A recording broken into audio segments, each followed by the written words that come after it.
So last night, guys, I took the Mavic Air 2 out for its first night flight. Just a quick one, and wowzers, what a drone at night. The footage is, in my opinion, crazy good for the size of the sensor. So, with that in mind, let's roll the video. So we've just taken off and the sun's been down about 30 minutes. It's fairly dark and street lighting is already on.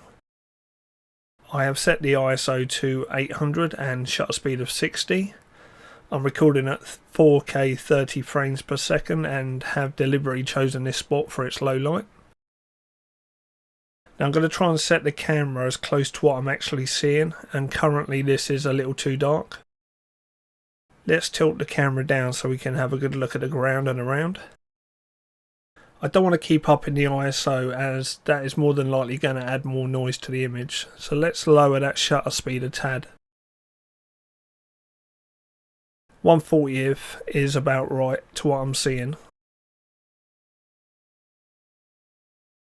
The noise in the sky is pretty good, and I'm pretty surprised that the sensor is able to pick up so much detail. It is a tiny bit mushy, but performing much better than I expected.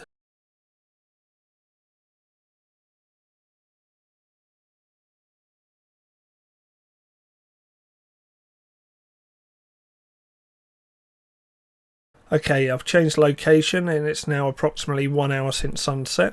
ISO is now at 1600 and I've lowered my shutter speed to 30. That's the lowest I can go on shutter speed. ISO 800 is not what I'm seeing, this is way too dark.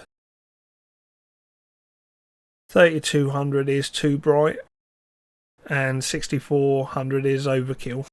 But let's just hold on whilst these birds fly by. It's worth noting that the noise at 6400 isn't bad at all. I've seen a lot worse.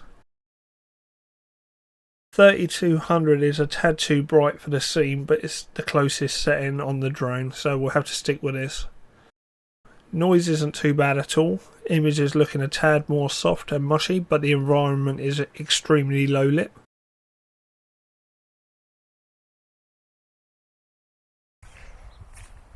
So there you have it, guys. I hope you enjoyed that. I hope you agree that that was pretty damn impressive for such a small sensor on a drone. I deliberately chose somewhere that had really low light. There was hardly any street light in there, and still it performed really well. Well exceeded my expectations. You can lower that shutter speed down to 30, and I would say the maximum ISO you can go is 3200 without introducing too much noise. 6400 just seemed to push it over that line. It was a bit soft and mushy in places on 3200, but more than acceptable. Well, is it the king of low light performance? It definitely has raised my expectations, like I say, and I'll give that definitely a solid 8 out of 10 considering the sensor size. If you enjoyed this video, give it a like, which is down there somewhere. And if you want to see further content from myself, why not subscribe to my channel? It's completely free and it means so much to me. Anyway, look after yourself, guys, and we'll catch up soon in the next video. See you soon.